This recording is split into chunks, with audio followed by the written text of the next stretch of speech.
You know. Not your average nigga, I'm a god out the hood. They can't downplay me. I came up, I'm elevated. I ain't gotta say too much for them to know I'm coming for what's mine. You know they see me in my presence, say. They see how I'm coming. Young, but you not just gonna finesse me like you did my peoples. Then back when you said they was emancipated. This ain't that. Your head too big. You feeling yourself. The game wasn't fair. You had the advantage. We wasn't educated. I don't look at you people the same. Nah. Your worst nightmare, my skin tone about them chains. Yeah. Not no circus lion, son, I can't be tamed. You gon' have to kill me, pussy, Toby ain't my name. Y'all still want us think our history started when we were slaves? What? Come on now, talk about them pyramids we made. I was chosen by that man, you know y'all just been running game. The nerve of you acting like...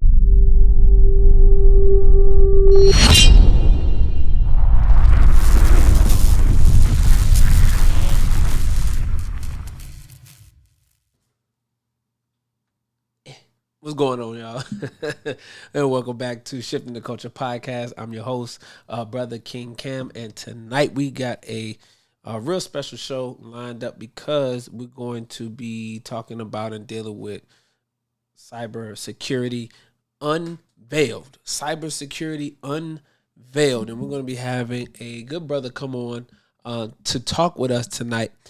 Just about some of the myths of cybersecurity and information security and how we are able to uncover those myths and how we can get into the industry, why cybersecurity, information security is important. I look forward to having this conversation. So what I need everybody to do, shout out to the Facebook family, YouTube family, Instagram fam, Twitter, LinkedIn, everybody's tuned in. So I need you to hit the comment section. Let me know what city and state that you commenting in from or checking in from, as well as make sure that you like, share, subscribe, tweet, retweet, and all of those different things so that we can break the algorithm. All right, family? So in the meantime, what we're going to do is we're going to go ahead and play one of my favorites from one of my favorite artists out now, Golden Child. And then after that, we're going to get into the conversation for the night. All right? There can never really be justice on stolen land. Are you really for peace and equality? Or when my car is hooked up, no, you want to follow me.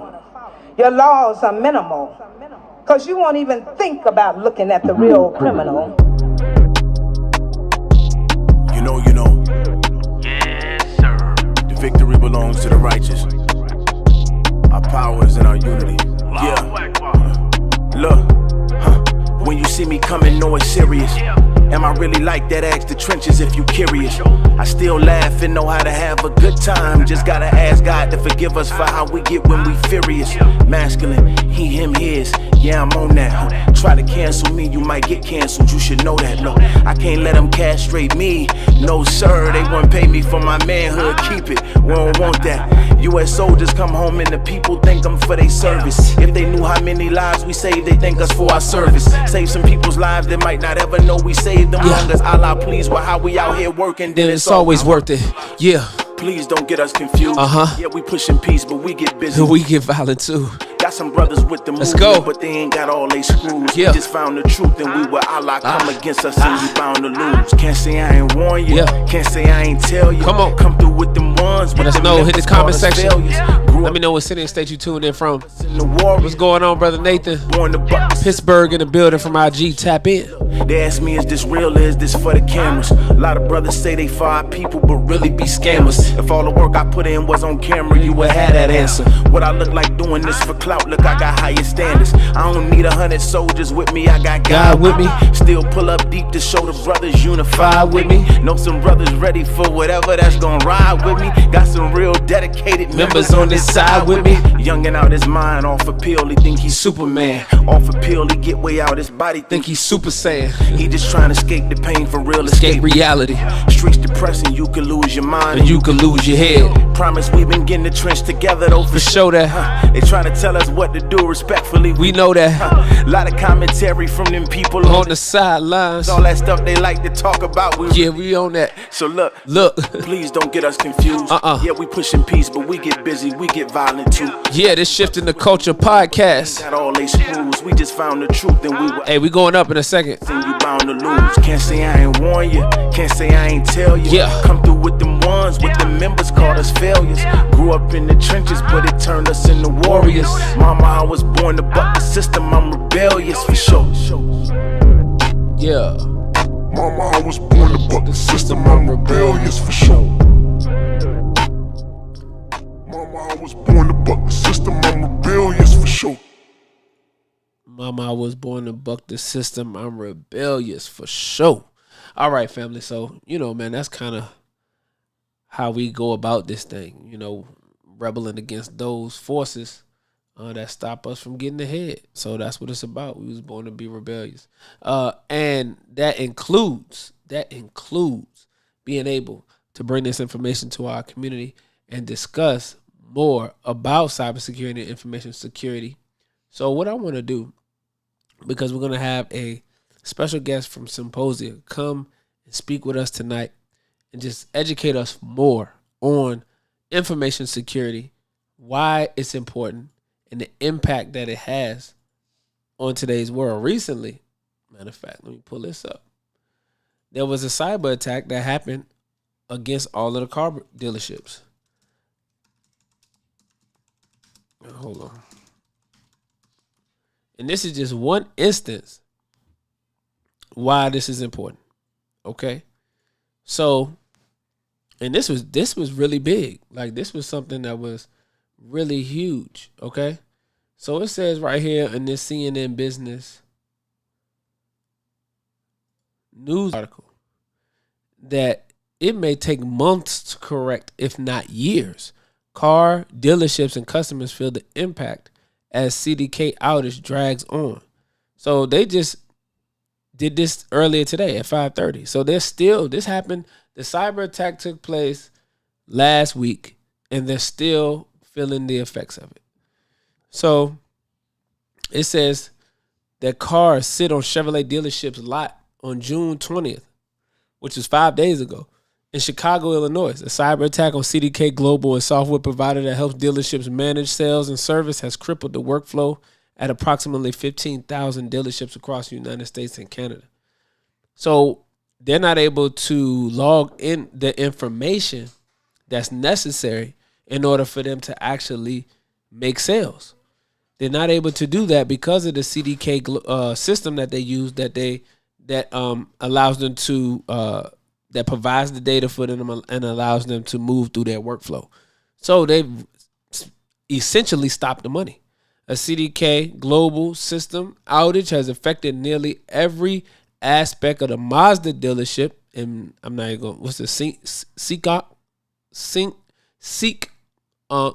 Massachusetts, where Ryan Callahan is general sales manager.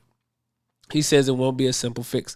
The financial impact it will directly have on us will take months to correct, if not years, Callahan said. Wow. So, as you can see, these are the instances in which cybersecurity, information security is important. And what I'm learning from the course within Symposia, which is the program and the company that I partnered with, and they specialize in teaching you how to become a GRC or risk analyst. And in that, you're learning about all of the things that you do to prep companies and to hopefully help companies from not being a victim of these cyber attacks. And this is just huge because now you have car dealerships that are affected financially that they said may take years to correct. So what's happening is these type of skills are necessary and needed, and they're paying a lot of money to get the right personnel. So what we want to do is we want to go into this further tonight with Ismael, and he's going to help us to, and I want you all to start thinking of questions. Start thinking of questions that you can ask tonight. I put it on my Instagram about anybody had any questions around cybersecurity. If you wasn't able to see it there, then put your questions in the comment section so that we can get as many questions and ask Brother Ismael about those questions that you have so that we can educate you more and more about the urgency of the skill set that's needed in this particular industry. Okay? So shout out to he got that flame. Yeah, he got that flame. Shout out to Golden Child. Shout out to brother Anthony Wiggins. We're gonna do some shout outs to the family real quick. Brother Anthony Wiggins, checking in from Richmond, Virginia. Shout out to Richmond, Virginia. That's the home. All right, we got Mr. Muhammad 92, Auto Nation. Definitely hacked in Atlanta. Yep. Auto Nation. 15,000 dealerships in America, right? Brother Nathan, Fall of America, the hackers demanding ransom money. Yeah, absolutely. We know this is what we call ransomware. This is what we call a ransomware attack.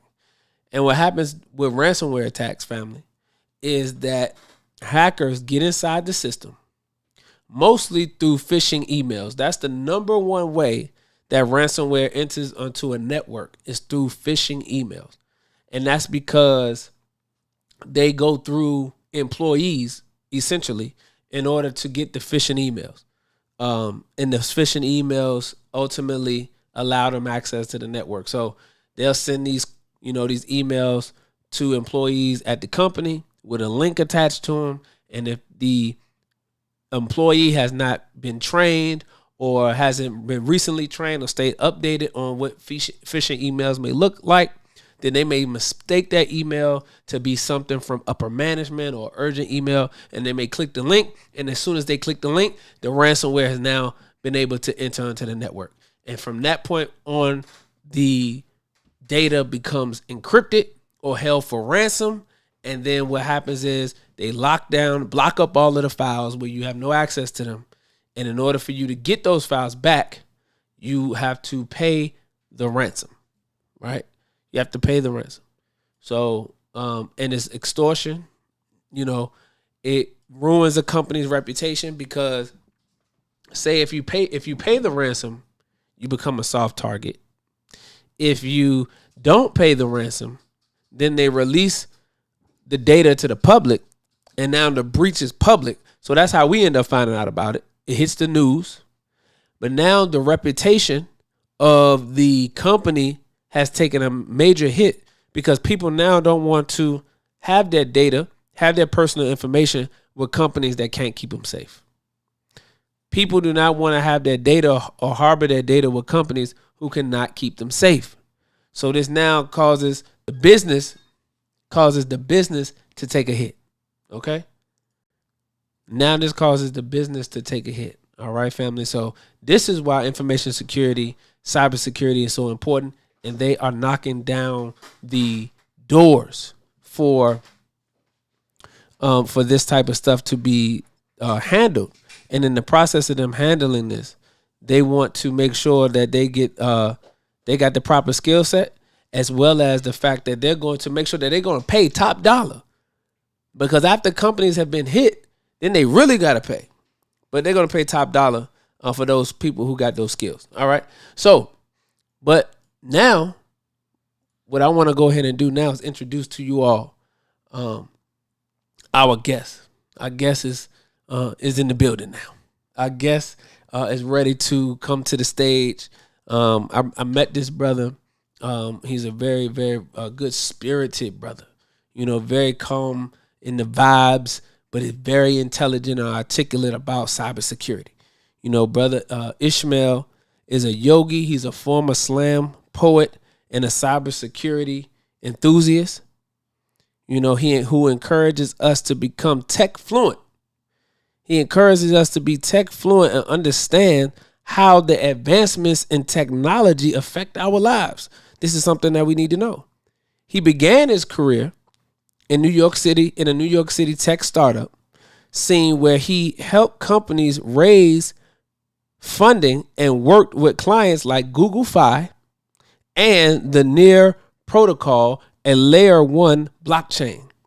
Currently is wears many hats at Symposia, a global cybersecurity organization addressing the growing cyber talent gap worldwide, family. I would like for all of you to give my brother a virtual round of applause as he comes here to sit with us here at Shifting the Culture Podcast to further educate us in cybersecurity, information security, my brother Ismael Coleman. Yes, sir.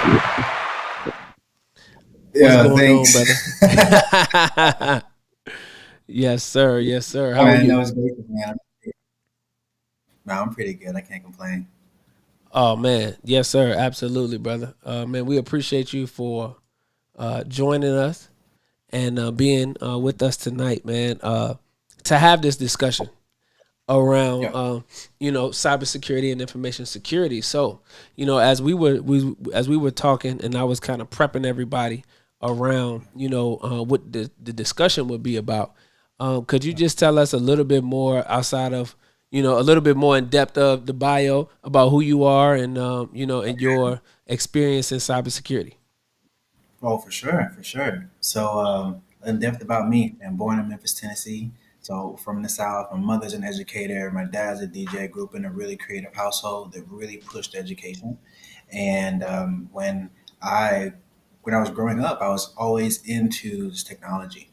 For Christmas, I got a science kit, microscopes and scalpels. I was taking apart cameras as a kid, and instead of saying that boy's bad, my mom was like, "Oh, he's super inquisitive, right?" And that just kind of became my go-to. I was always kind of like a tinkerer, right? And that's kind of like it's a story we Right. hear a lot.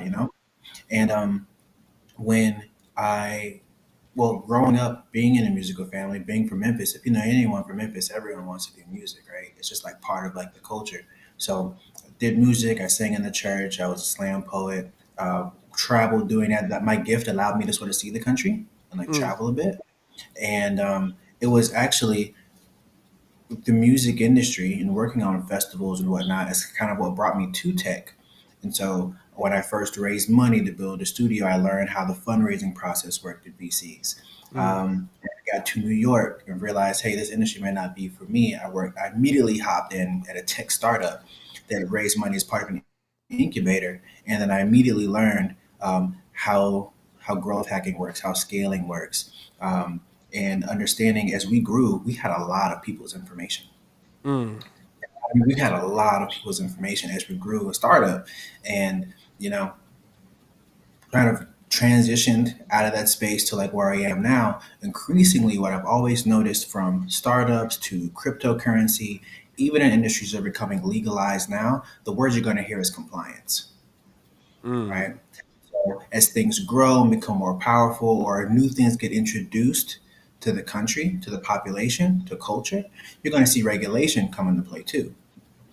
And so what we sort of have now is this interesting environment where technology is becoming more powerful.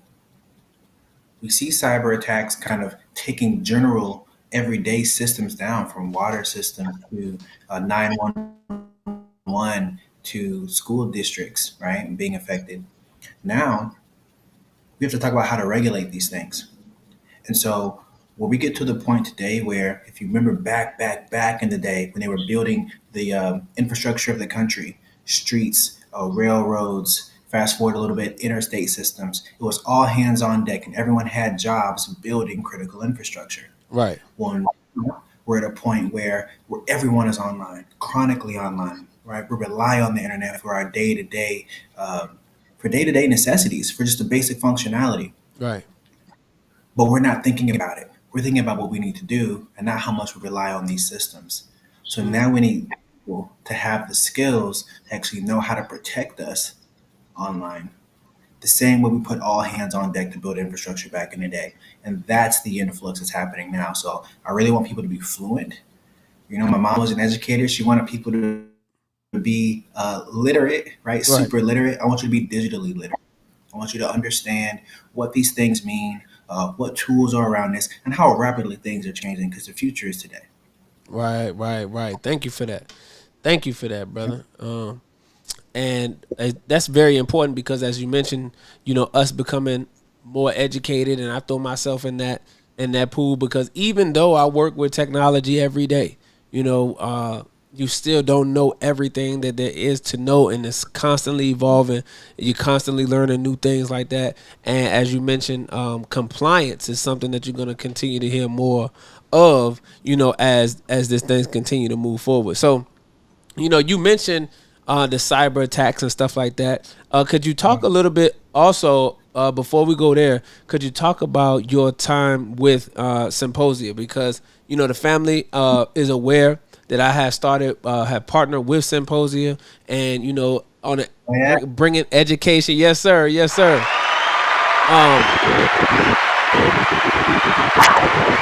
And bringing education to the community around cybersecurity and information security. So, could you just talk a little bit about your role and just a little bit of background on Symposia?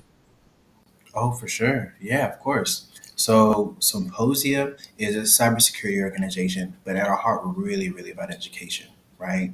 Because the best way to protect ourselves is to educate ourselves, right? And the best way for me to protect you is to inform you, right? Arm you with the knowledge to be able to protect yourself, right? So at the core of it, it's really about helping people build the skills necessary to become valuable in this new environment, right? If you've got those skills, you can pay the bills, right? But not only that, but you can also defend yourself, right, and help protect other people. So, well, one of our core values or core mission is really to one help transform people into those really cyber warriors, right? Those folks who can actually protect themselves, their families, their organizations, and their community by understanding what the standards are in terms of protecting themselves, right, and keeping information secure.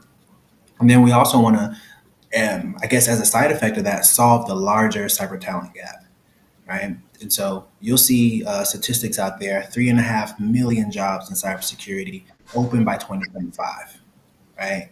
And as of the Mm, data, that's next year. And so it's not that we don't know what to do; we just don't have the people to do it.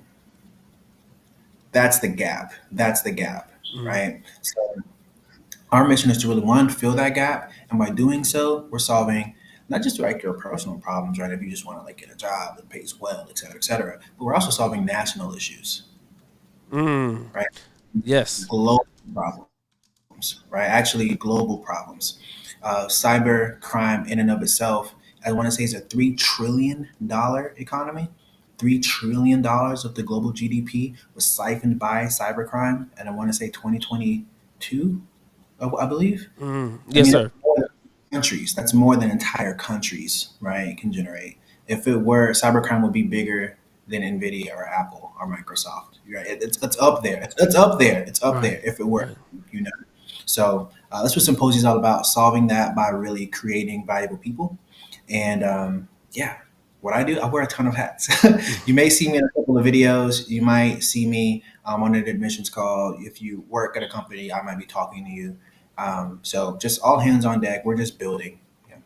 Absolutely. Thank you for that. Thank you for that. So, so yeah. So earlier you alluded to the cyber attacks that's happening, and before you came on, we were discussing the big cyber attack that just has taken place against 15,000 car dealerships in America. I Mm. was in the car dealership on Friday, and they were telling me that the system was down, and come to find out that it's this big blackout that has taken place across the country. So much so, and that is dragged on. It's dragged on to the point where they actually released an article today, right here on CNN Business, that says that it could take up to months to correct, if not years. Car dealerships and customers feel the impact that CDK outage drags on. So as we see, these cyber attacks that's taking place, many may be familiar with the one I believe that hit. I can't remember which airline it was. If it was Southwest, I believe it was, possibly. That was another big one as well. And then, of course, I'm pretty sure some other ones. But they knocking out your ability to purchase vehicles, flight and transportation, right? So now transportation is becoming an issue because all of these flights had to be delayed because of the issues at the airport. So talk about with these occurrences taking place in real time, Mhm. and the Yeah. demand that the government has for skilled individuals that work in the cyberspace. Yeah. Have you seen that movie the Obamas put out, Leave the World Behind? Have you seen that Yes, on Netflix? yes, yes. And you know Crazy, what? I right? was It's I crazy. need to watch it again because I was talking to somebody and they was kind of dropping some other information on me. I was like, and they was like, it was pointed in that movie. So I wanted to go back and meticulously look for certain things. So yeah, but I seen it. Yeah, it's a dramatization, right? It's a movie, but you have a former president behind it. So like there's an there's an awareness that's backing that film, Okay. an awareness. And so I kind of want to really focus on what could happen. And so here we've got a situation where we don't necessarily think of car dealerships as critical infrastructure, but here, like, we're being extremely inconvenienced. This is like an extreme inconvenience, Now you got to go, I don't know, go buy a car from, Homeboy or somewhere. You got to go find some Somewhere. other way to go get it, right? Yeah. Right? And so, but here's the other thing, though, right? Let's think about the second order effects of that. What do I mean? Well, if we can't buy cars, okay, cool. Maybe I'll still carpool. Maybe I'll go buy a used car from someone. But if the dealerships can't move that inventory, how does that affect the car companies? That's right. How does That's this right. affect the economy? Right? In the US, we've got these big tentpole milestone purchases in our life, right? Cars and houses. That's right. Those are number one. Those are number 1 and 2. 1 and 2 right there. Right? And so if cars are being disrupted, right? And that disrupts the financial sector because in one of the number one loan, that's not the number one loan, but up there with home loans is car loans. Those are the two things people: cars, homes, education. Right? Not in that order, but it's up there. I'm just spitting. So if they can't take out car loans, all right, this is affecting the financial sector in some kind of way as well, and it's also affecting the, the production and I guess it's just going to affect the car industry as well. And so there are effects that happen. This first order effect, okay, we can't buy cars. Second order effect, third order effect, this is going to have a ripple effect too. Now, what does it look like of other critical softwares that we sort of use across the board in terms of servicing maybe homes? Let's think about that, right? What would that look like if we can't? Absolutely. If our home purchasing power, not power, it's not really purchasing power, but ability is interrupted, right? Yeah. And so when we actually look at these cyber attacks, right? This is called a ransomware attack. Ransomware sounds like just like what it is. You take a magazine, you cut out all the different letters you want, you stick it on a piece of paper, you glue it, and you say pay me or else, right? And ransomware really is hey, we're gonna freeze your system until you pay us this bread. That's Until right. you pay us this bread. And it's happened before. It happened recently with United Healthcare, 22 million that they had to Wow. cough up to. That was what they paid the hackers. This was last month. That's what they paid them. The damages, they almost lost $1 billion in Q1 alone. They're expecting $1.5 billion fallout. This is United Healthcare. It happened, let's go a few years back. It happened with the Colonial Pipeline. They stopped oil along the East Coast from Houston to New York. They stopped oil for almost a week. And they paid a couple $1 million to the hackers just to get back into it. We didn't really notice it because it was COVID. People had other things to worry about, right? But that happened too, right? And so kind of want people to look at it. May I share my screen? Is that possible? You should be able to go ahead and try it, and if we can work through it. No problem. Okay, perfect. All right, let's see if this works. Okay, boom, perfect. Okay, So let me go ahead and this bring. here is You want me? Let me go ahead and bring it up. Let me bring it up. Okay. All right, now it's visible. Okay, cool. So this is one of my favorite sites, informationisbeautiful.net. And this is a visualization of some of the biggest data breaches and hacks over the past 20 years. It goes all the way down to 2004, right? Wow. And you can look at type of data sensitivity, was it bank cards, was it personal information or passwords, emails, sensitive details, etc. And then obviously here by the year that it happened in, right? You can see these get bigger and bigger. You see how these get more frequent? Right. After 2012? It's becoming more. It's becoming more frequent. You see, it's more bubbles, meaning there's more attacks. Not even that. Look how big they are, right? Ticketmaster, 560 million records, right? Facebook, this is 500 million records. I mean, that's your information, right? And not only do you see companies here, but you see countries here too. You see countries here as well. India, China, right? Marriott, Right. Yeah, I was getting ready to say, you see hotels, you see Facebook on there a couple times. I see T-Mobile, Dell, AT&T. right? Right. Wow. I mean, and this is the bigger you are, and it's Twitter again. The bigger you are, right, the more points there are to become breached, right? Because if we look here at the filter, you can filter by size. Here you can actually see the sector. Was it in tech? Was it in transportation? Was it in media? What was really interesting here is when you look at the method, hacked is just one of them, right? Whatever, however we want to define the term hack, is pretty broad. But inside job, lost devices, oops, Wow. So poor security. you could filter through the method and everything. But what's really cool here is that, or really interesting rather, is that inside job, lost devices, oops, poor security. These are the people that work there, Wow. right? This is necessarily an outside, exactly. Yeah. This is all internal. You know what I mean? Yeah. And so this French French government. Let's government, just see what happened. Uh huh. a breach in French government department responsible for registering and assisting unemployed people. That's their unemployment office. Exposed 20 years of personal data, including names, birth dates, social security numbers, travel IDs, emails, postal addresses, and phone numbers. So let's think about this really quickly, and I'll stop sharing this for now. Is the person who works at the unemployment office worried about getting hacked, or are they really just worried about taking care of the next case? Taking care of the next case. Is your dentist worried about the safety of all the patient information 24/7, or are they worried about your teeth? Worried about your teeth. Right. For the most part, people are just doing their jobs, and we kind of come in, we learn what to do. We do it. We kind of we do it the best we can, Right. and we're not necessarily thinking about all the risks and vulnerabilities there are just with me doing my job. But here's the thing, though: a cyber attack doesn't just mean someone broke in and stole your financial information or whatever. That can happen, right? Hmm. Cyber attacks are really interesting in that if we just find a vulnerability, right? Maybe your password is set. Actually, let me share my screen again. Okay. Maybe, just maybe,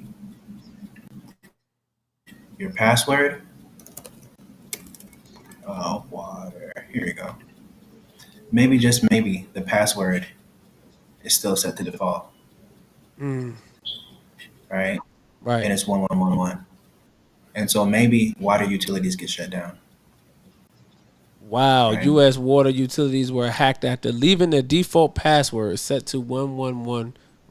Cybersecurity officials say. Mm. Right?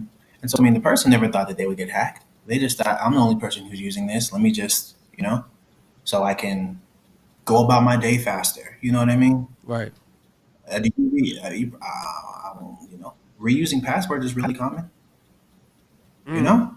I got a different password for everything I have an account to. I'm gonna reuse a password. This is just normal. And Everything. so everyone's just going about their day, right? And so what we need, what would really, really help is more people who are actually trained on how to reduce risk in organizations so that the low hanging fruit isn't just there for hackers to pick. Right. That makes sense. That makes a whole lot of sense. And for those of you all who are just coming into, oh, hold up. Yeah. All right. So for those of you who are just coming into the show tonight, I am your host, Brother King Cam, and this is Shifting the Culture podcast.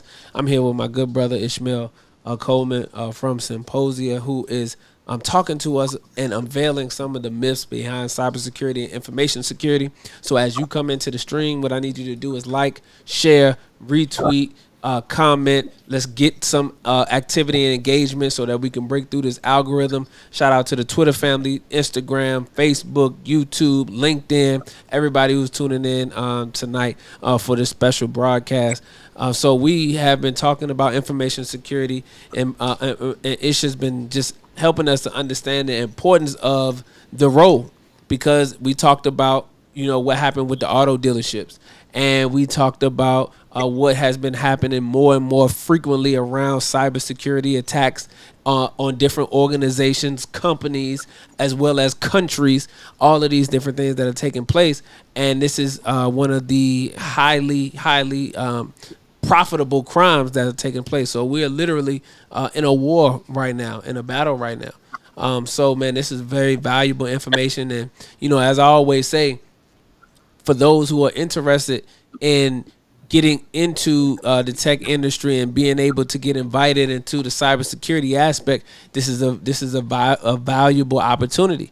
And one of the things that Ish was talking to us about was the real big impact of these different type of attacks. So here with the auto industry attack that just recently happened, it says that the financial impact will directly have on us will take months, if not years, to correct. Callahan said, and Ryan Callahan is the general sales manager for a Mazda dealership in Massachusetts. It says that you scroll down further, it says that Tom McParlin, the owner of Automatic Consulting, a national car buying service, said the outage was impacting customers because they have fewer dealers to choose from. It reduces their ability to get a deal, he said. It limits the customer's leverage. And some dealers also can apply factory rebates without CDK's software, so customers may miss out on money-saving deals. For customers looking to buy a car, McPartland suggested casting a wide net and shopping outside their local markets to find the best price. So as you can see, it's impacting infrastructure on the things that we take for granted, as day-to-day things. But as Ish mentioned earlier, after buying a home is purchasing a vehicle. It's up there with sending your children to college, right? So purchasing a home, sending your children to college, buying a vehicle. So these things are extremely important, and it's affecting our day-to-day. And the demand for the individuals now, because the way that these attacks take place because there are not enough skilled individuals to handle this aspect of business.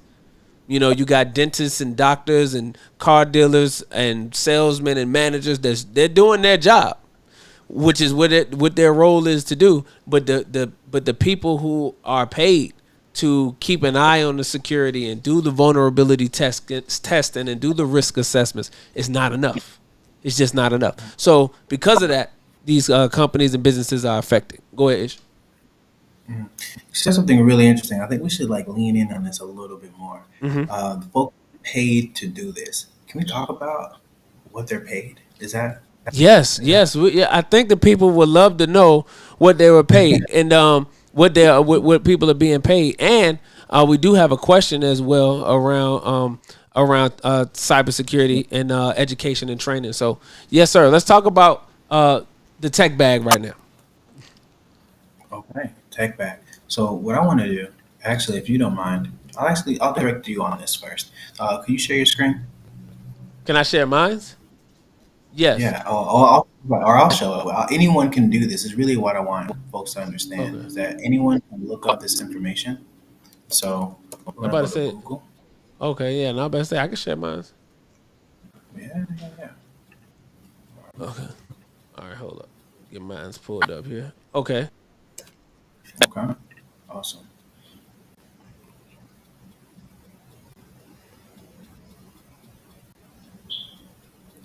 So we're on Google. Uh huh. All right. Type in U.S. Bureau of Labor Statistics. Okay. Here we go. U.S. Bureau of Anyone Labor. can do this. Now there might be a search bar right underneath that on the screen. Is there? Yes. All right. Here, type in information security. So we're going to the U.S. Bureau of Labor Statistics because they have all the data on labor stats. So how many jobs there are expected to be, how many jobs there were, how much it's expected to grow by, and how much they get paid, right? Among a lot of other things. So if you type in information security, let's maybe see that first link. Let's go and let's see what they're saying. U.S. Bureau. I'm following Here we along go. here. Information security analyst. All right. So Cybersecurity is pretty broad. There's a lot of different lanes when you think about cybersecurity, because cybersecurity is concerned with what's on the internet, what's connected to the internet, hence cyber. Information security is more specific subset of that. We're looking at the integrity, the safety, the availability, and the when I say accessibility, it's who can access it, right? How secure our information is at an organization and who's Mm, accessing the information. Our team, right? Our employees, right? Our coworkers, right? right. So where's the biggest risk? The biggest risk is our team, our coworkers, right? Our employees, Yes, right? sir. And so how do we make sure that we reduce the likelihood that something's going to leak, right? Or that you if I know that you handle sensitive information on a daily basis, if I know that you're like let me see, if I know that you handle people's social security numbers every day because of your job, that's just publicly available, and I just know that you're a target. Right. Maybe not for your information, but for whose information you have access to. Absolutely. Right? So how do I protect that? Right. So my Hmm. job is okay. This is my organization. How do I protect you, or make sure that you kind of don't expose yourself or don't click on the wrong thing and then become a target. So that's what Absolutely. information security do. So if we look at this page here, you can see quick facts. The 2023 median pay, if you know mean, median, mode, uh, median, that's the number in the middle, was about Right. $120,000 last year, right? And then right below that, you see on now it's about $60 an hour, just underneath that, right? Mm. Typically had degrees, but we know now they just actually don't. I'm going to show you why you don't, right? And then work-related experience, less than 5 years of experience. Okay, now these things tend to change, so they're looking for the growth over the next few years. It's about to be 32% growth, which is Wow. much faster than other sectors, right? So it's growing a ton. The amount of jobs that were listed as information security was just under 170,000 last year, but we noticed these jobs also have different titles. Right. There's a lot of different things that fall within that purview. Okay, so if you look up top, that's summary. There's what they do. There's work environment, et cetera, et cetera. But if you hit pay again on that top, those top tabs, and scroll down, you can kind of see how this depends on where you're serving. It's not an industry in and of itself. It's an aspect of every industry, Mm. right? The same way every industry needs an accountant, for example. What business do you know doesn't have an accountant, right? Right. Because everyone's dealing with.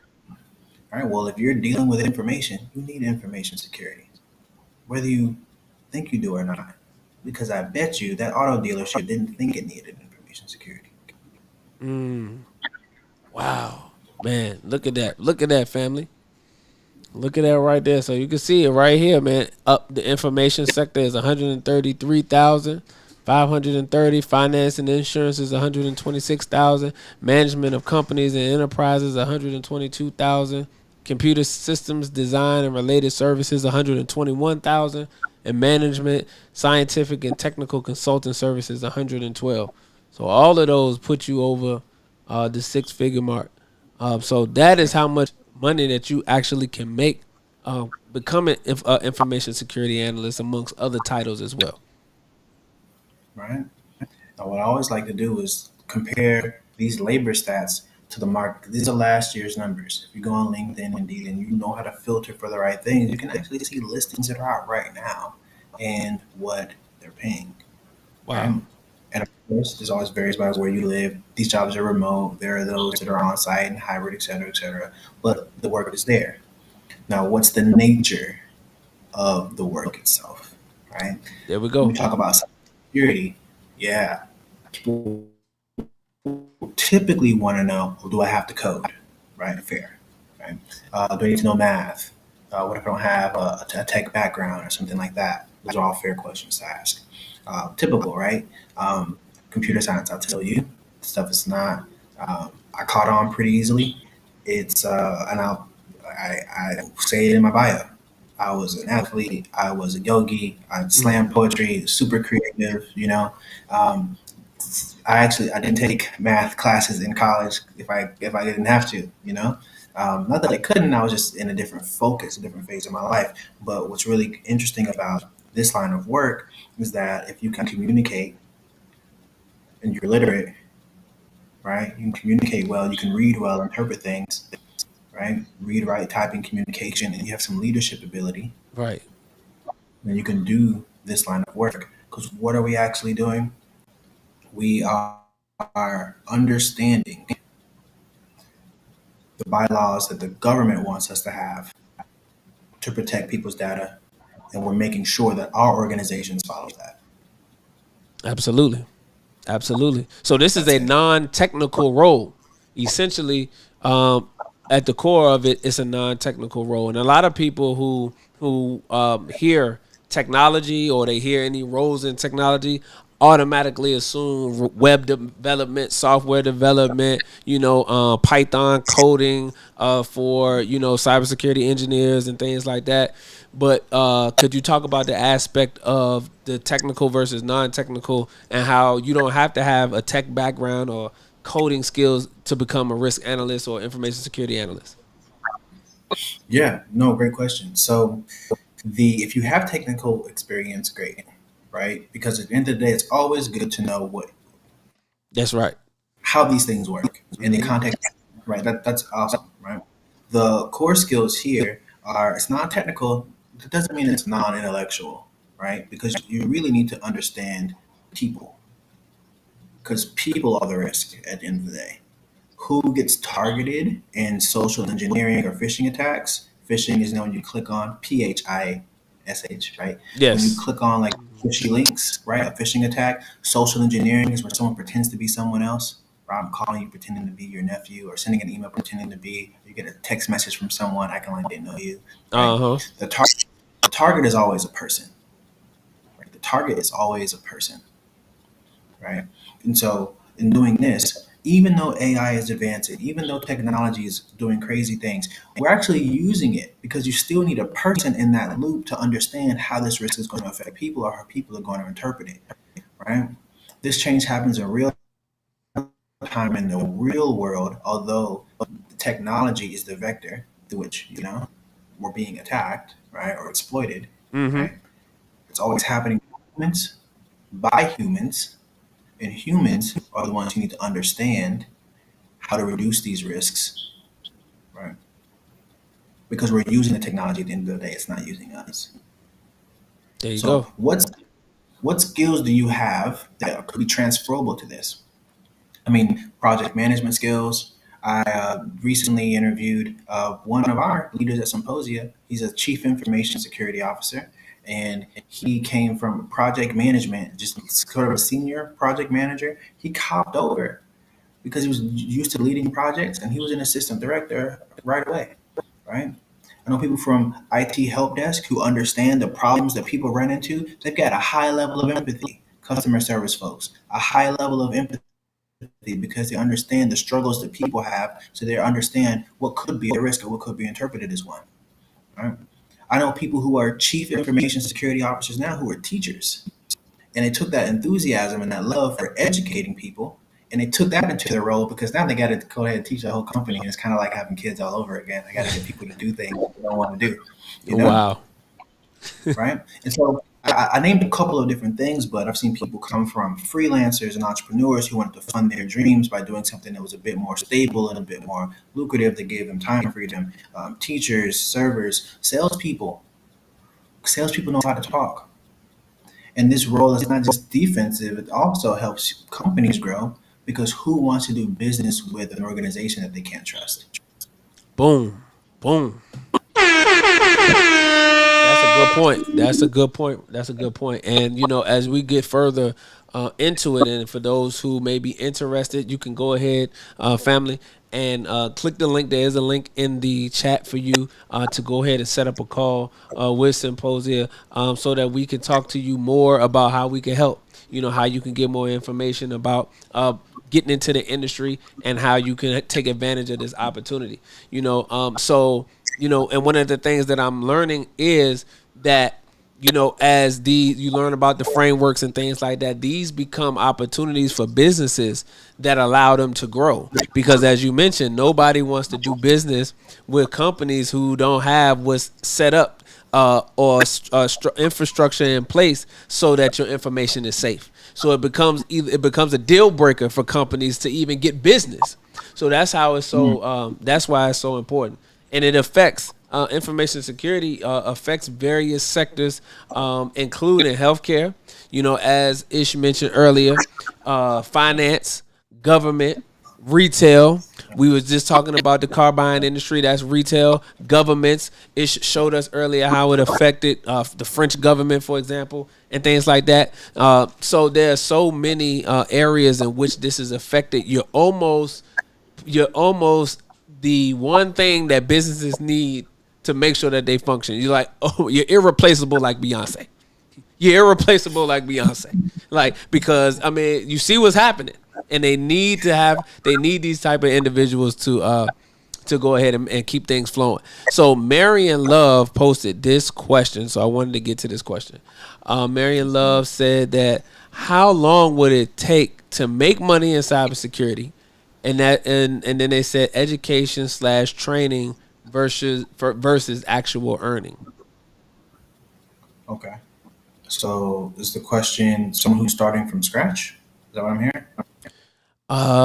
They didn't say, so I would Or people make money? assume. Yeah, I would assume starting from scratch. Then. Okay. Okay. Okay. Let's paint a picture. So everyone's different, and Marion, I'm assuming you're super intelligent, right? So making money is not hard. Cyber is not hard. Um, Genuinely, if you're valuable, then it'll just come to you, right? Money will come to you. What do I mean? I think less about how soon can I start making money. Think less about uh, what approvals or certifications do I need, and those are great. Certifications are great, right? Think more about who can I serve, what Good problem question. can I solve, right? What are the problems around me that I can go solve doing this? Who do I know that has this problem or this might be valuable to?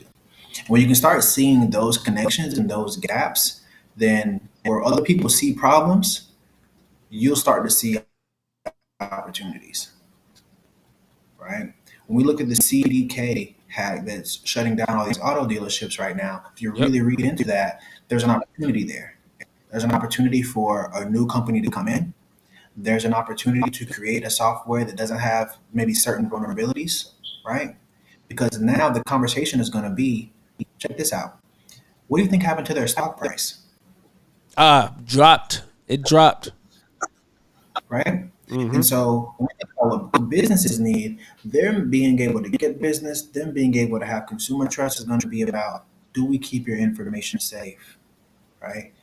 Remember when people didn't like Facebook a while ago because they Yep. thought they was giving information? You know what I mean? It's really about trust. So in terms of making money in cybersecurity, there's a couple different ways. Cyber is super broad, right? You can get paid to be a penetration tester, right? To break into people's environments and let them know what and really how crappy their security is. You can do that, right? You can build response plans for people.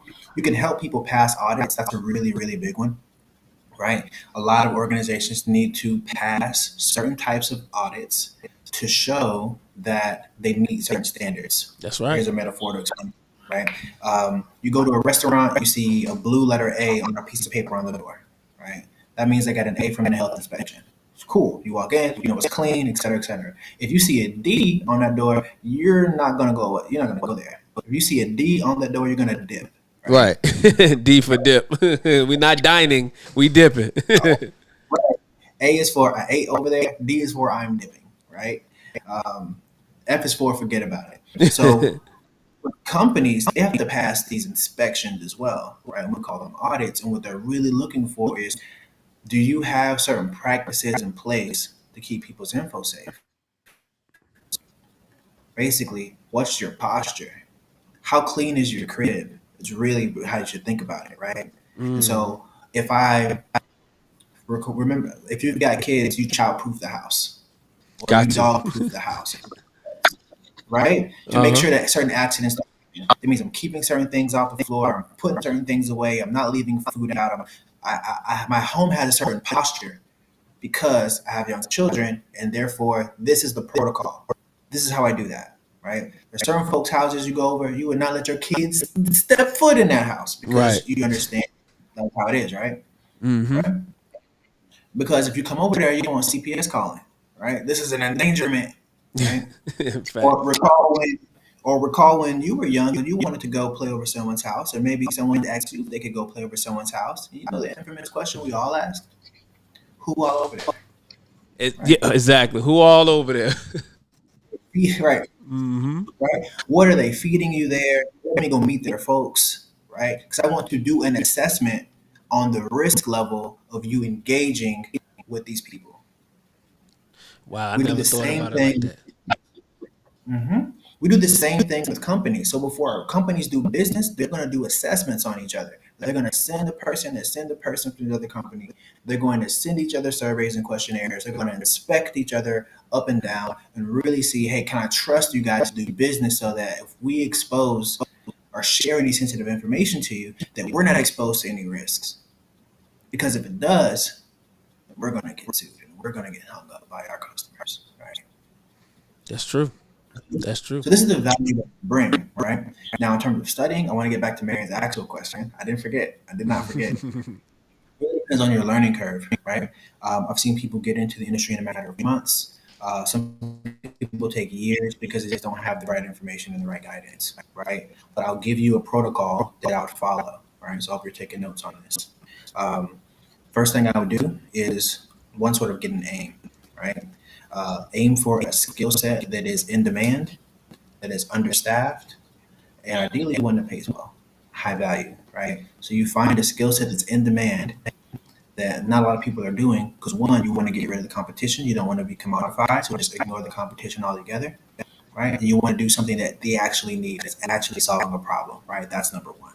Talk about information security, it's pretty broad, right? There's a couple different things you can do in there for healthcare, for finance, et cetera, et cetera. Okay, that's one.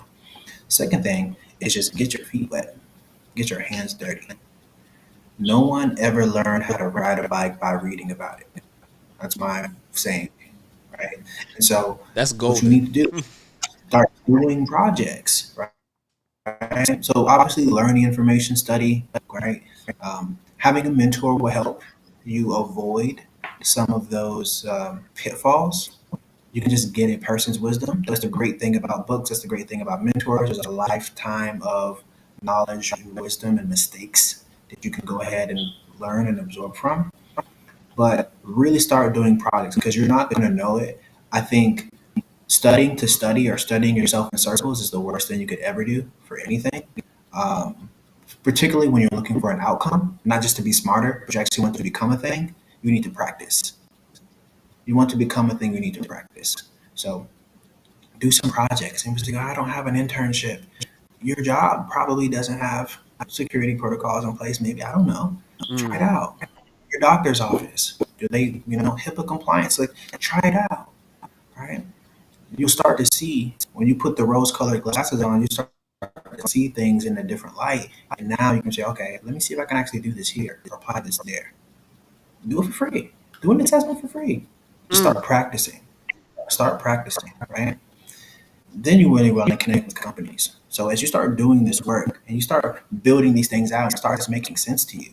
Then go ahead and connect with companies. I say do this from the beginning. Connect with people. Start having conversations with people in the industry.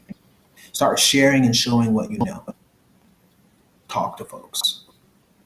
Show them that you're doing this and you're pretty good at it, right? You help so and so avoid a certain thing, right?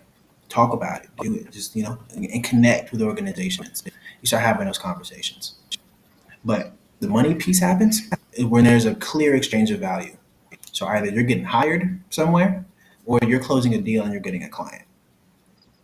But you need that confidence first, and that confidence is going to come from completing some projects or doing some work. Wow. Well, I hope that answered it. I think that was super thorough. That was super thorough ish.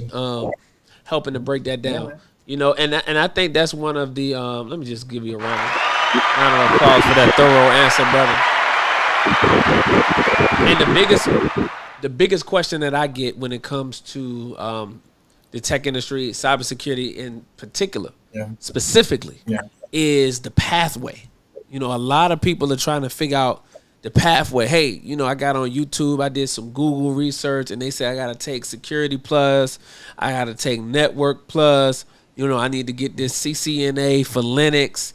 I got these, and I still haven't been able to, land a role in cybersecurity.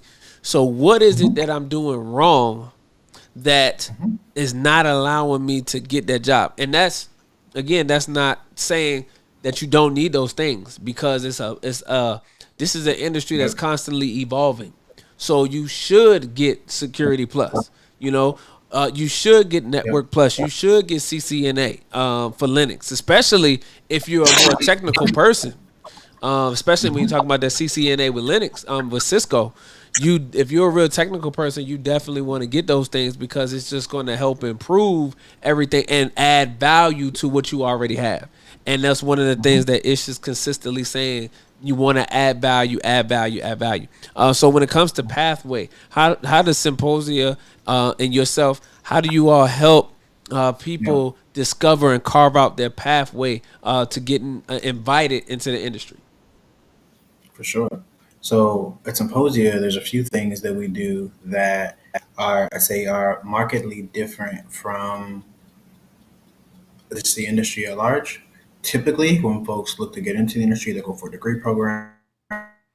Degrees are great, or certification. Once again, certs are also great, because like when you have a certification, that shows that you've dedicated time and attention to understand certain subject matter. Yes, Right? sir. Same thing with a degree too. You need to know that you've been exposed to this stuff and that you're really familiar with it, right? But there's a difference between knowing and experiencing, Mhm. right? And so this is usually where people get caught up, is that I've got the certification, so maybe you actually get called back for interviews because you've got the cert, right, on paper. But your lack of experience shows because you actually haven't done any work. Like I passed the test, but I haven't given that much, right? So Right. that's where we end up. Or my degree program was really, really broad, and so I know a bunch of things, but I don't really know one thing really well, right? Or I'm in an interview for network for a system administrator, and I'm over here talking about PCI. It's just not a thing you need to. It's just that's not what it's about. But it's all cybersecurity though. But that's not relevant. You know what I mean? And Right, right, so right. what we really focus on is there are three things that are really different. One is that you learn hands-on with chief information security officers, and I kind of want to introduce you guys, to the concept of a CISO, because I was told recently most folks don't know what a CISO is. Um, You're probably right, because I didn't. yeah, That's not a term. Yeah, most people are not familiar with it. They don't know them as being a part of the C-suite, not like CFOs, the CEOs. right. So basically, a CISO. If I could share my screen, if you know what a CEO is, that's a chief executive officer at a business. A CISO is a chief information security officer, and they're the top dog that leads all the cybersecurity efforts at an organization, right? And so, as Brother Cam and I said, and this is not the view of Symposia. My views aren't necessarily the views of the company, but I think we're in a cyber war. Plainly, this my personal belief, my personal opinion, and um, in this, like your greatest defenses are going to pour a lot of resources into. And our greatest defense and our greatest resource here is people. And so folks with the leadership ability and the extensive knowledge, and they know how to solve certain problems and bring certain solutions, these CISOs, they get paid pretty, pretty well. And so I don't Wow. know if you're sharing this, if you guys can see this, some Yes. organizations, their pay packages crack nearly seven figures, right? This is a Wow. mix of cash, bonus, stocks, perhaps probably a combination of the three, right? But in terms of your trajectory, even as a W 2, right, you could do pretty well. Never mind if you decide to consult and do your own thing. And so what's important here is that, hey, I want to learn from the best, right? What type of person do I need to become to where a company would pay me $1 million as an employee and I'm not the CEO, Wow. right? That's crazy. Yeah, that's crazy to think about it. That's mind blowing right there, family. You can make $1 million from a company and you're not the CEO. Right. And so the thing to think about here is like, okay, all right, so who do I need to become then? Right. And the best way to obtain that pattern is to be mentored by someone who is that person. Right. And so what happens here is you learn directly from chief information security officers, from CISOs, and that's who's sort of guiding you through your journey. That's who you're gonna. This who's gonna tell you how to do this work. That's who you're gonna do the work with. Right. That's who's gonna validate your work product. You know what I mean, to make sure that you're doing the stuff right, and you report to them the same way you do at a company. So it's hands on, acquiring those skills. Right. Once you sort of you understand the fundamentals, you kind of understand the lay of the land and how this stuff works, right? At a bird's eye view. Now it's just really time to apply it. So you know where you're going. Now let's just go there, right? Once again, hands on. That's how you really get to know something and experience something. If you're looking for that confidence comes from actually having done a thing, right? Not studying. And that's where folks get stuck. Wow. I've studied in circles. I've studied in circles. I'm applying. I'm applying. Nothing's kind of working. Have you actually done any stuff like no? But how I get the experience if I don't get hired? And I can't. If I don't get hired, I can't get the experience. No, you can. Go make it happen. Because there are folks who do. There are folks who do. Just make it happen. Once you understand it, go apply it. Even if you're doing it for free, go do it. Right. So we do hands-on projects. We've got companies that we partnered up and create externships with. You can do the work with them.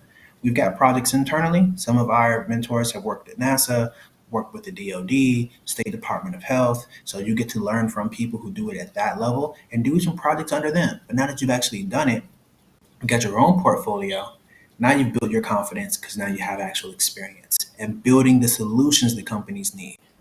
And when you have a portfolio, now this is my portfolio, but now I have like a security Bible where, hey, these are all the solutions that your company needs. And I built it right here. Now these conversations happen differently because you can introduce structure to an organization. And then that last piece is we, oh, not the last piece. We apply to companies for you. If you need help with that, we can accelerate that by matching your effort because we saw that if you're cold applying, maybe like 40 applications per day. So we used to see for people to get some kind of traction, right? But we also curate a portal so you don't just have to bare apply, right? And then that last piece I say is really different is that, hey, and I'm getting carried away, but that last piece is really different is that we No, you good. support you. Yeah, we continue to support you even after you have a role. And so, from guiding you through these actual interviews, these chief information security officers, these hiring managers will interview you, and we won't do any introductions until you pass our interview. So we know that you're there, and then supporting you after you have that role because you're new to the industry. And so, let's actually transition smoothly with continued support in the job market. Absolutely. Thank you for that, Ish. That was really good information, and this is a comprehensive, package. You have the everything that's set up for you to be able to get the information, get educated, and then also to start putting the theory into practice, which is extremely important. But then after you put the theory into practice and you start to utilize your skills in real projects and build portfolios and be a part of teams and internships and things of that nature. Now you're able to enter into the market after doing the mock interviews. You're able to enter into the market now and you're able to apply, and Symposia helps and assists and keeps you supported throughout that whole process. So it's a beautiful opportunity as you move through this, especially when you are new to this and you don't really know how things are gonna go, what to do. So having that support from the community is extremely important. So thank Yeah, you for laying that out as well, yeah. Ish. So as we I want to do something. go May ahead, I interject really quickly? yes, sir, absolutely. I think that because we said a lot, I want folks to know that what you need to be successful is actually really simple, right? For folks who are looking to actually like have an impact and jump into cybersecurity, you may hear all of these things. It's not that complicated. What you need is a strong understanding, first of all, a stable understanding. You need to learn how to fix the problems that they're looking for. That's all. How do I fix that problem? It's really simple. How do I fix that problem? And then go show people that you know how to fix it. That's it. That's it. So we're talking about one, just understanding the subject matter, a stable understanding, demonstrated ability that comes from doing projects and building your confidence, and then communicating to the right people that actually know how to do this. That's all you need to know how to do. Those are three things that you need to know how to do. Understand it, do it, communicate that you can do it. That's it. That's it. That's With it. that laser focus, right? I can take myself now, a person who can solve these problems. Do you think the person who knows how to secure data at a water facility has to worry about finding a job? Right? Right. You know, what problems are you going to go solve? And then it'll all come to you. And I don't, entry level, I don't want to hear any of that. That's propaganda. Be grounded. Just learn how to solve big problems, and then everything else you're looking for will fall into place. Absolutely. So y'all heard it here, family. Man, for those who are just joining us here at Shifting the Culture Podcast, I'm your host, Brother King Cam, and I'm here with my brother Ismael Coleman, and we are discussing information security, cybersecurity, and unveiling some of the myths that many people have. You know, we got a lot of people that's tuned in. So, you know, if anybody have any last minute questions, then please put your questions in the comment section. Let us know what city and state that you tuned in from. We are streaming on multiple platforms right now. We do have people who are checking in from Virginia, I believe from Massachusetts. I saw earlier. We have some people who are tuning in from Pittsburgh. So, you know, we got people tuning in from all over the country that is watching this and getting more educated on cybersecurity and the opportunities that exist. And as I mentioned on my platform all the time, you know, you're able to come into the tech industry and you're able to make this type of money, and then you leverage it into doing things as far as entrepreneurship, real estate, you know, stock market, whatever the case may be, so that you're able to leverage and able to, you know, create and diversify your portfolio. So take advantage of the opportunity, because we don't have that much time, you know, so let's go ahead and let's do it now, and let's get to it. So for those who may be interested in learning more, having an in-depth conversation with Ismael and others, you want to click the link that's in the chat right now. You click that link, you'll fill out your name, your email address, and phone number, and then someone will call you so that we can have a further conversation about what it is that you're interested in, what you're looking to do, and to chart out the best pathway for you. All right, family. So hit the comment section. Let me know what other questions that you may have while we have Brother Ismael right here to answer them. And Brother Ismael, do you have any closing remarks that you would like to leave us with, and where people can find you on social media, where people can just tap in with you? Yeah, cool. Folks are all over the country. It's here. Yes, sir. I know Pittsburgh was here. I know Massachusetts was here. You know, Massachusetts, they had the 911 outage recently. You heard about that? No, I Like did not hear about it. a firewall blocked calls from getting through to the 911 dispatch. So there wasn't a cyber attack. Interesting that the firewall itself stopped calls from getting through to 911. So I think it sounds like, you know, it's interesting. It's interesting. Yeah, that's So, very interesting. If you name a state, I might know a cyber incident that happened in your state. So just like drop it. That's crazy. Well, we got Richmond. Like I said, we got Richmond, Virginia in here.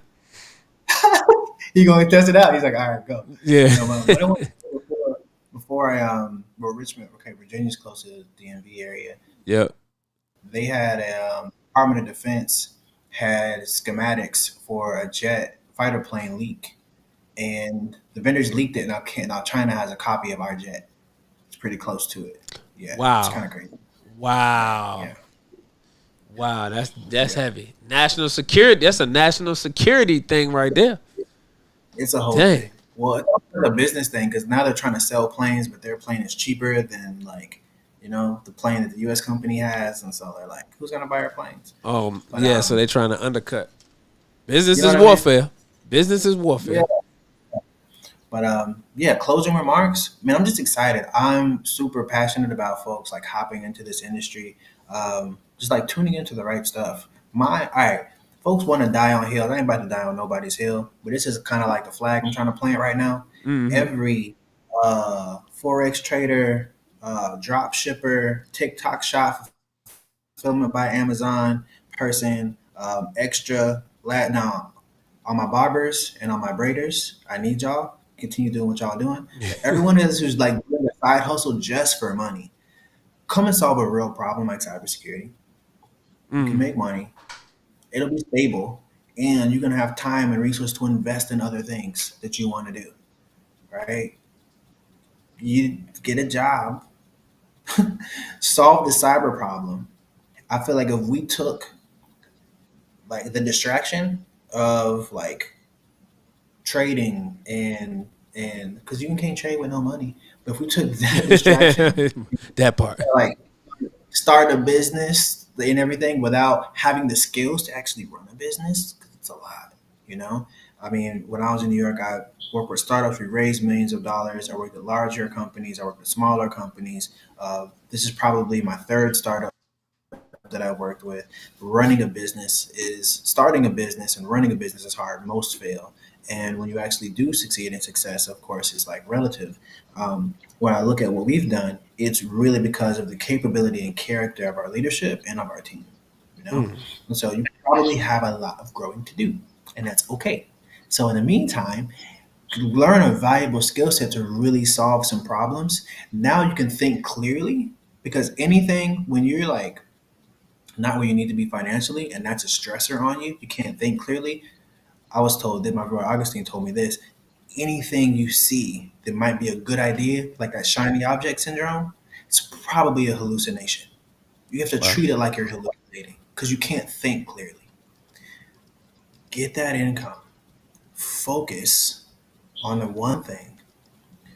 Once you start making that income from solving something like cybersecurity, we're talking about, you know, high five, at least six figures or more, and your needs are met, you start thinking about what you really want to do. You start to stretch your legs a bit, stretch your arms out, really think about what you actually want to do. Now you're thinking clearly. You're not really thinking out of necessity. What do I really want to do now? What do I really want to build now? And you understand that what you do for work doesn't necessarily have to be your livelihood. So now you can go invest in all those other things you want to do, whether it be travel or and everything like that. Because I think folks who want to just go like travel, that bug to like express ourselves and spend on ourselves or go on trips and everything is just escapism, right? So you Mm. have to ask yourself, are you escaping? You know, Good question. well, Good question. why escape when we can sustain? So like find a pattern that you can actually sustain because you actually don't have to escape. So, life is not a struggle. You don't have to keep hustling. Just become valuable and you won't have to worry about that. That's my Man, piece.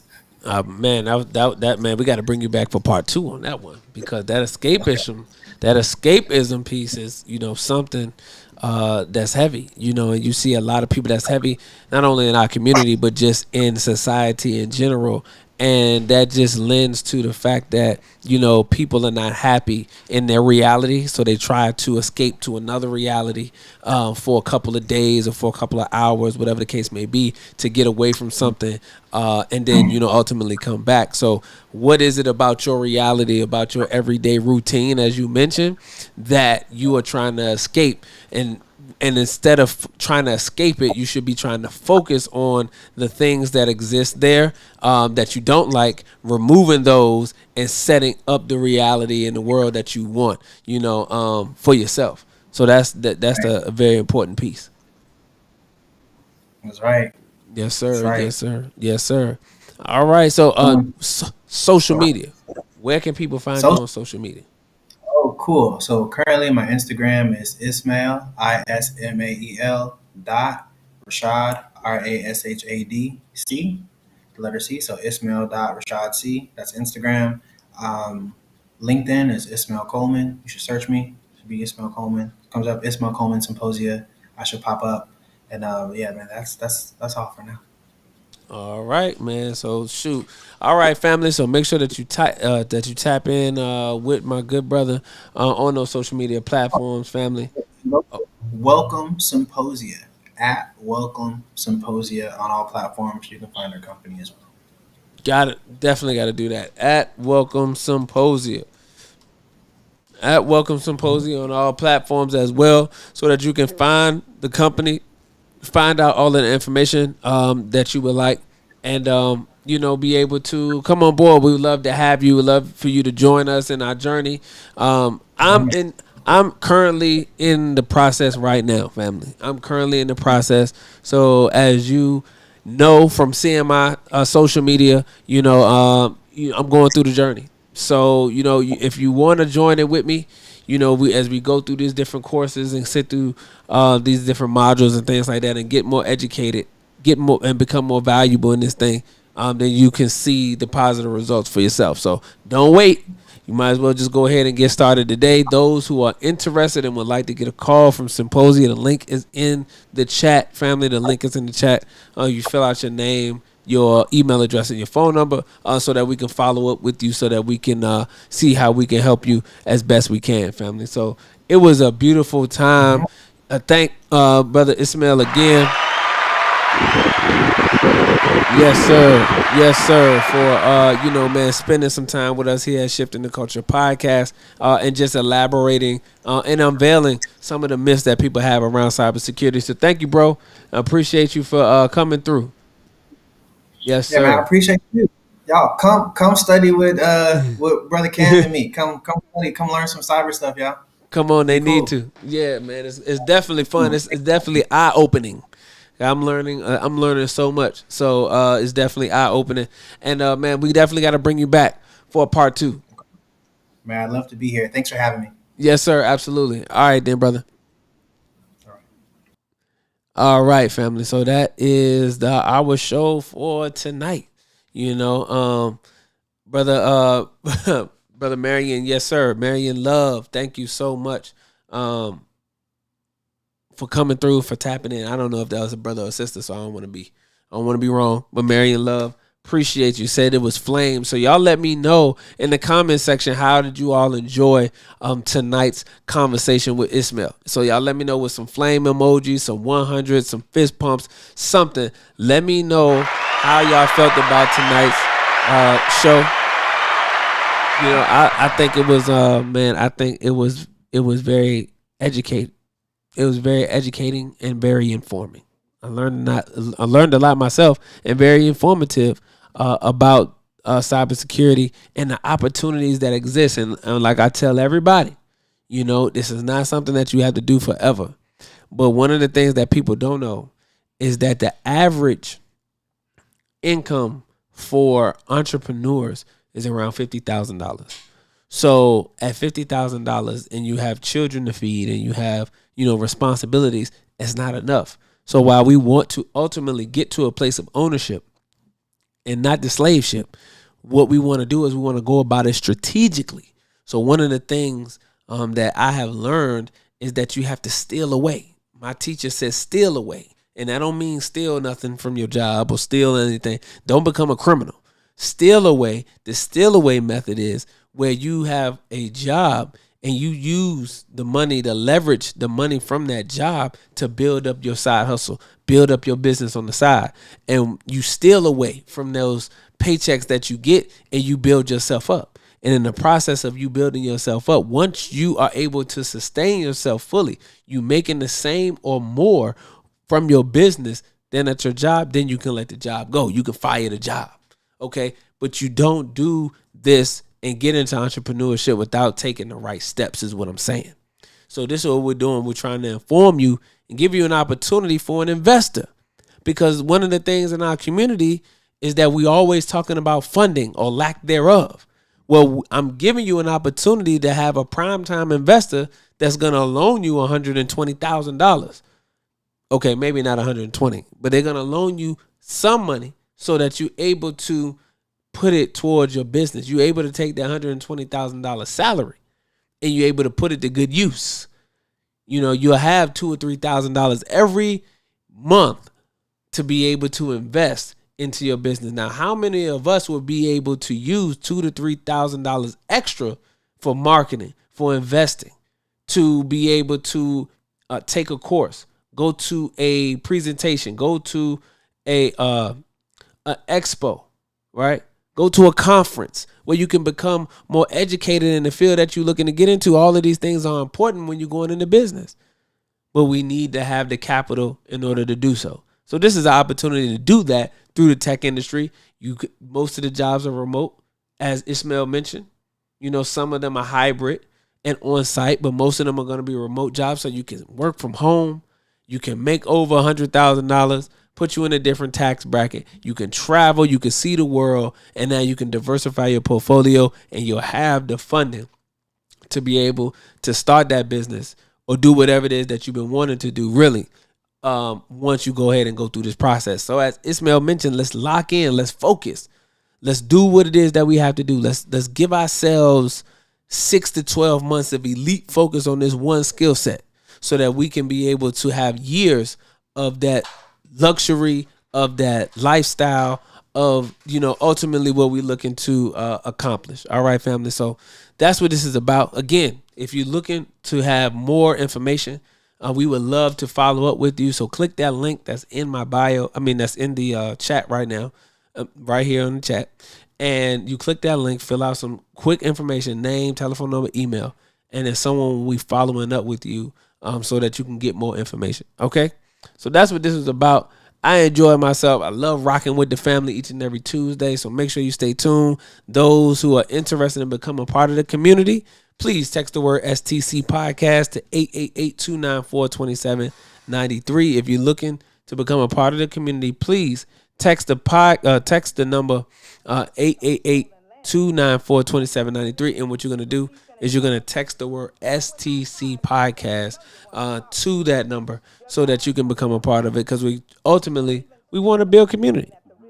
That's what it's about. Ultimately, we want to build a community around what we're doing, so that more and more people can learn about this, because each one teach one. Each one teach one. So when you get it, then you go ahead and let somebody else know. When I got it, I came and gave it to y'all. So you can't say that Brother Cam was selfish. Brother Cam didn't put you on to nothing. Brother Cam never gave you nothing. That's not true. That's not true. As soon as I get it, I came and I bought it to y'all. All right? So that's how we doing it. I meant to tell him Atlanta was in the building too. Yeah, man. Atlanta's in the building as well. So, man, shout out to y'all. Thank you all for showing up. Again, make sure that you like, subscribe, smash that follow button. Make sure you smash that subscribe button, and make sure you follow me on all social media platforms. All right, family? So in the process of that, we're going to go ahead and close out. And until next time, we appreciate all that you do. And we'll see you back here same time next week. All right? So with that being said, peace and blessings. Any leadership that teaches you to depend upon another race is a leadership that will enslave you. Any leadership that teaches you to depend upon another race is a leadership that will enslave you. They gave leadership to our foreparents, and that leadership made them slaves. But we have decided to find a leadership of our own. Not your average nigga, I'm a god out the hood. They can't downplay me, I came up, I'm elevated. I ain't gotta say too much for them to know I'm coming for what's mine. You know they see me in my presence, say they see how I'm coming. Young, but you not just gonna finesse me like you did my peoples. Then back when you said they was emancipated. This ain't that. Your head too big, you feeling yourself. The game wasn't fair, you had the advantage, we wasn't educated. I don't look at you people the same. Nah. Your worst nightmare, my skin tone about them chains. Yeah. Not no circus lion, son, I can't be tamed. You gon' have to kill me, pussy, Toby ain't my name. Y'all still want us think our history started when we were slaves? What? Come on now, talk about them pyramids we made. I was chosen by that man, you know y'all just been running game. The nerve of you acting